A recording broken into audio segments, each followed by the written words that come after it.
ask you all a question. Which game has the better opening cinematic, RE3 or 3 Remake? Which of these two games sets the overall tone better?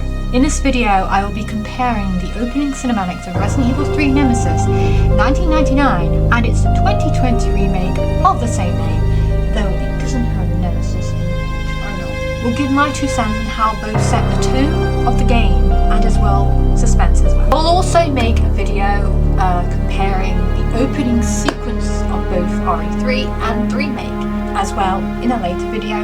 Even if this, this video does well like 50 to 100 likes, I may do it, but even if it doesn't, I'll still do it anyway because I enjoy doing it, so what the hell. Hello, welcome to my channel. If you are new here, I am Hajin Jilda, an autistic girl that loves Resident Evil video games and horror, of course. If you enjoy this kind of content, hit that subscribe button and welcome aboard.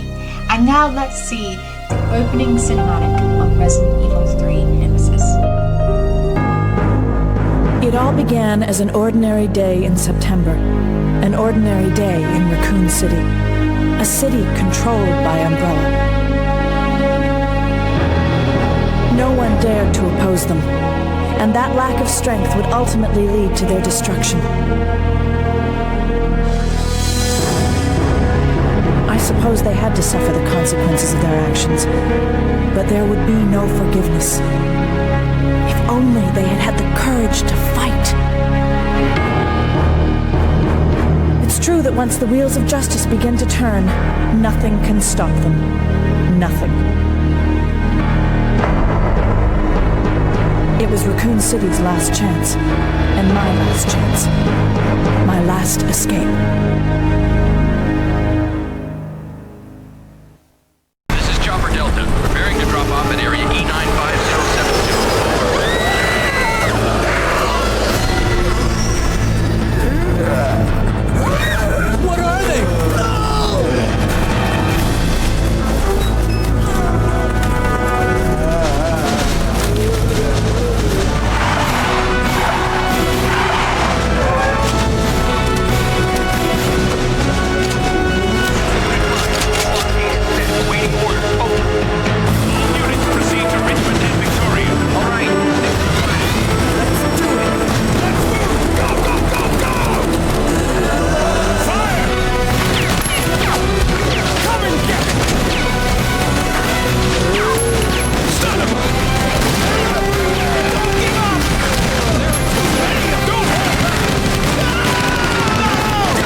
Start off with a monologue from our main character with ex-Stars member Jill Valentine about justice and fighting for what is right. You can hear the determination in her voice and even feel the fire in her soul raging.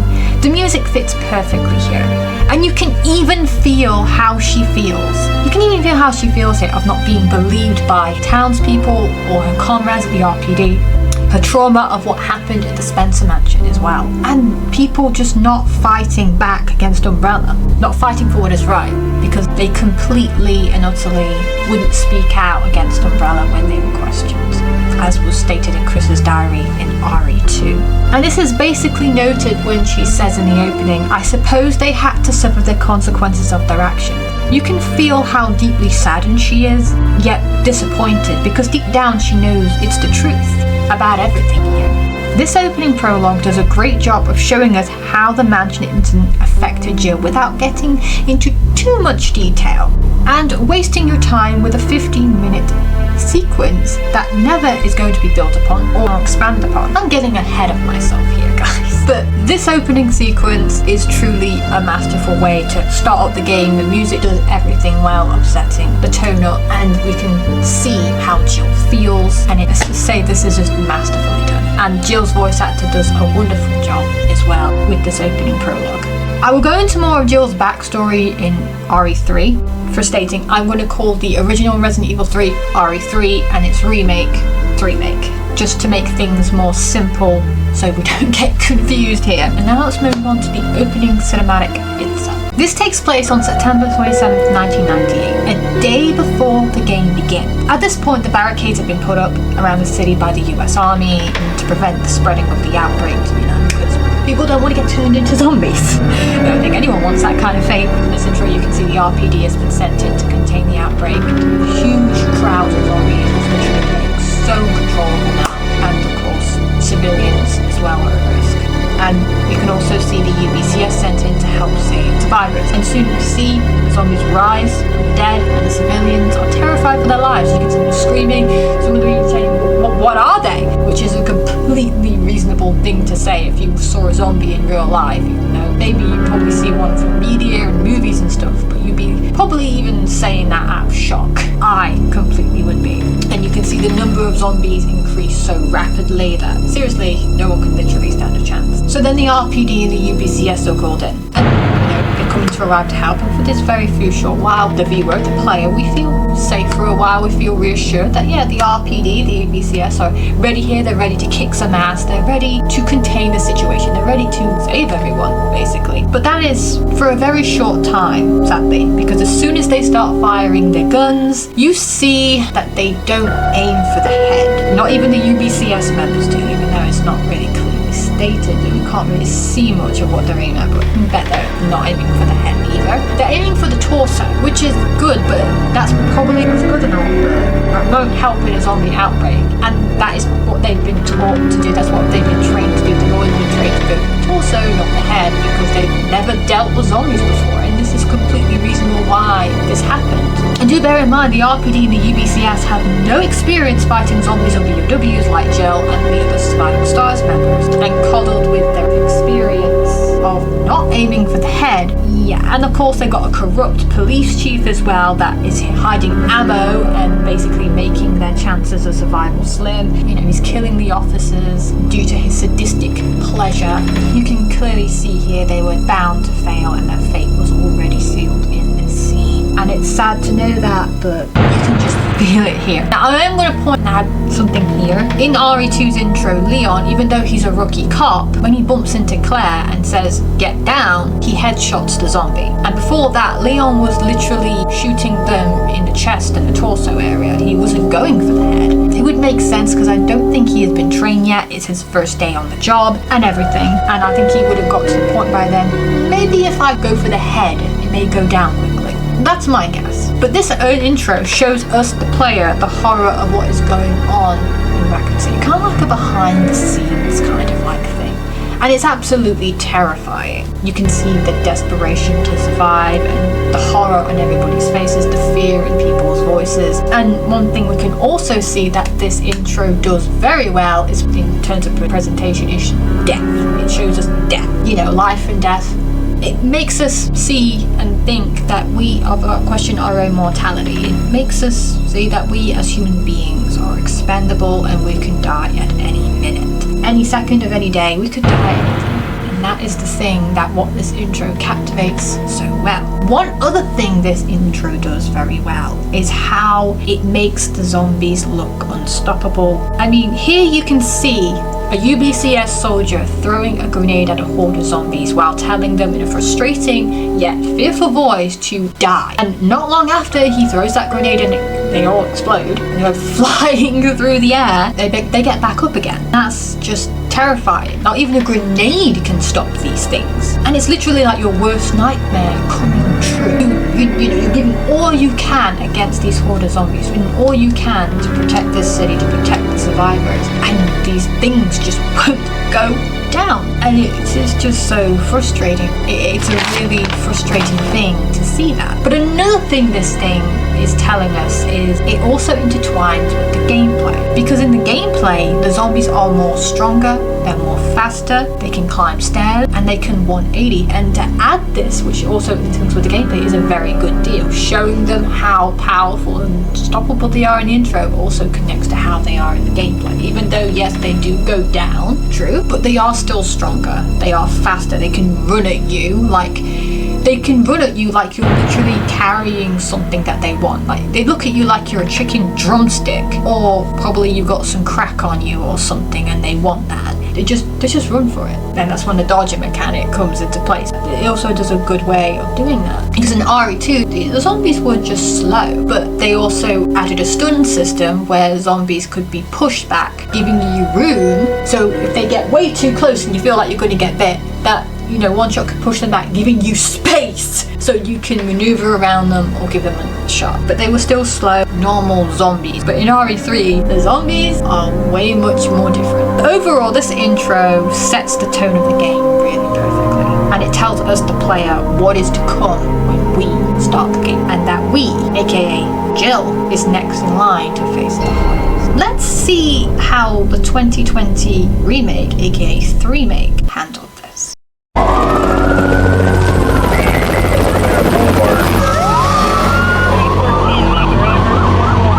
This pandemic has spread faster than any disease in modern history. Angry mobs roam the city, burning buildings. Authorities are bracing for more rioting tonight. He was knocked unconscious and Citywide emergency declared. CDC has quarantined the lower Midwestern region of the U.S. Commitment, honesty, integrity, these are the core values that create the foundation for Umbrella.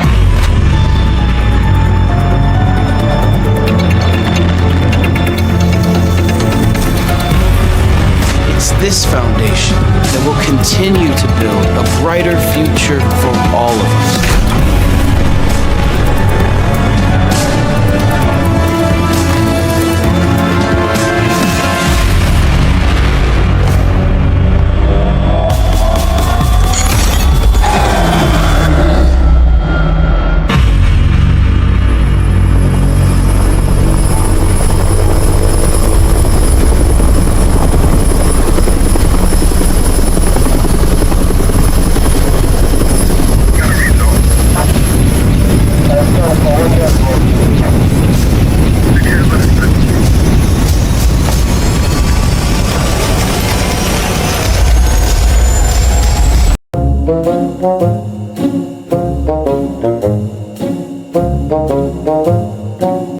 Immediately, we can see a shift in tone and presentation compared to the original game's intro. For some reason, for some very odd, stupid, dumb reason, Capcom thought it was a good idea to show us and present to us, the player, the horrors of Raccoon City by using a news bulletin. I don't know about you guys, but this is a horrible way to show us how Raccoon City is falling to the depths of hell. Good God. Okay, I'm gonna tell you why. Imagine if Raccoon City was a real place. Imagine if this was a real place and this actually happened in real life. Would news outlets all over the world show us, the viewers, what is truly going on in Raccoon City, like how it was shown in RE3's opening cinematic?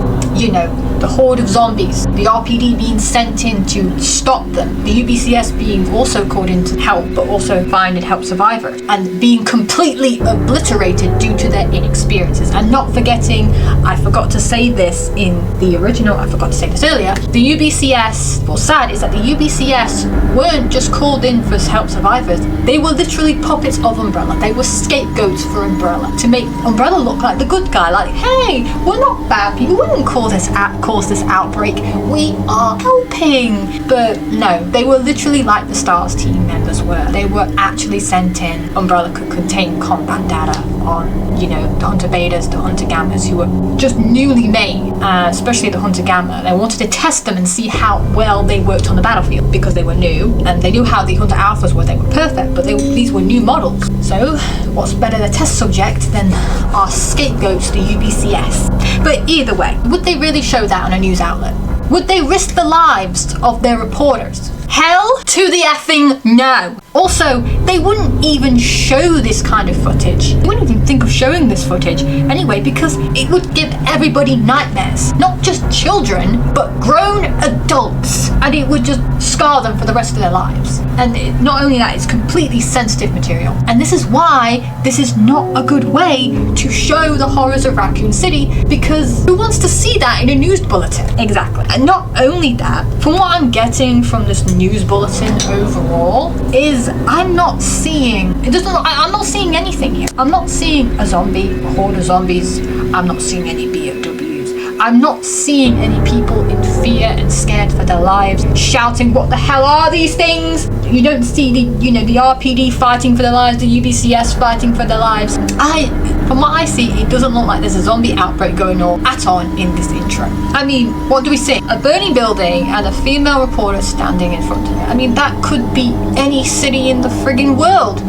She could even be standing behind a green screen and can just be all fake. How do we know that's a real city? How do we know that's Raccoon City? All I see in this scene, in this news bulletin, is all I see is people looting and rioting, which is something you see a lot in real life. There's fires, you've got rioters, you've got policemen with shields. That's something you see during a riot. They must be pissed off about something royally, and I can't blame them. I have a theory of why they are rioting. They found out that Barry was cut from the game. They found out that most of the original game's content was cut in this remake. And not only just that Jill has been turned into an unlikable bitch as well. And I can't blame them. That will make anybody riot. Wouldn't you riot? I would too. And then in this next scene, we see an Umbrella scientist called Dr. Matt Gorkis.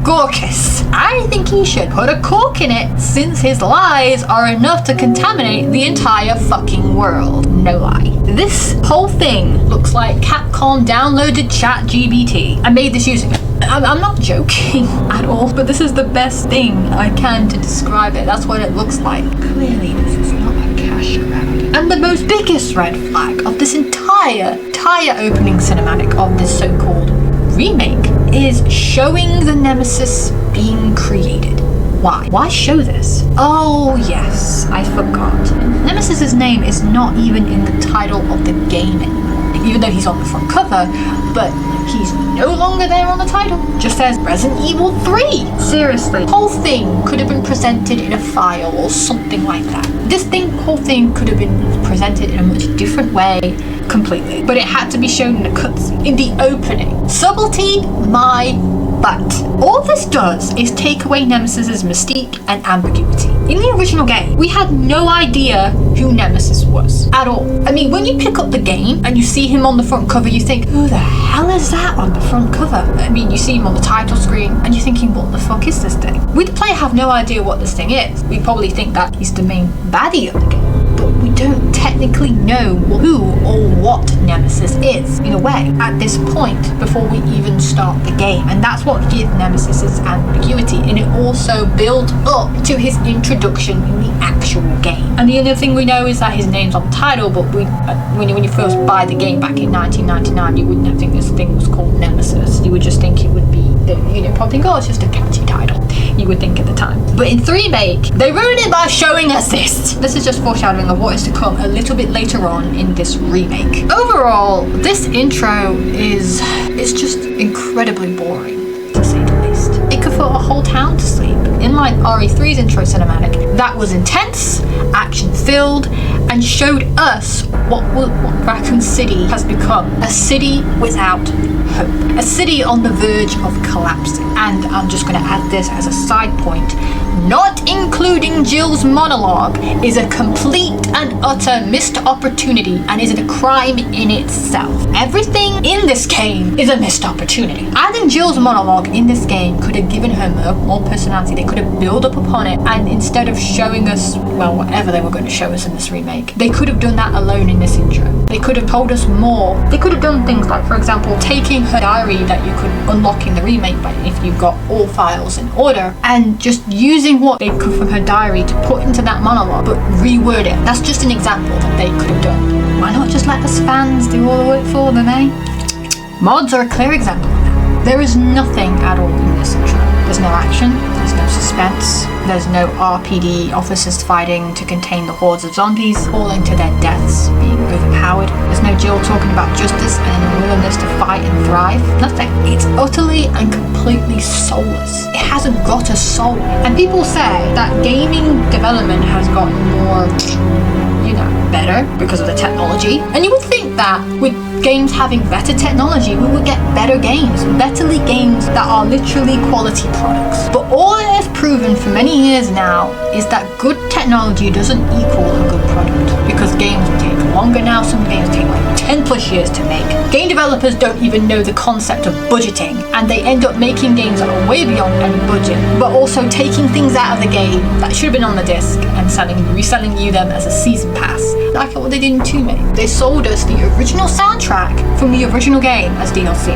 Crap, calm they are. To sum up this intro, if someone told me to describe this intro in like a math equation or something like that or anything, this intro looks like if Denzel Crocker and the White House had a baby. And that, my friends, is indeed what I call a biohazard. Hello my lovelies. If you have made it this far into the video, thank you all so much for watching. This is my first time making a video like this and writing a script and everything, so if there's any things that you found were off, let me know.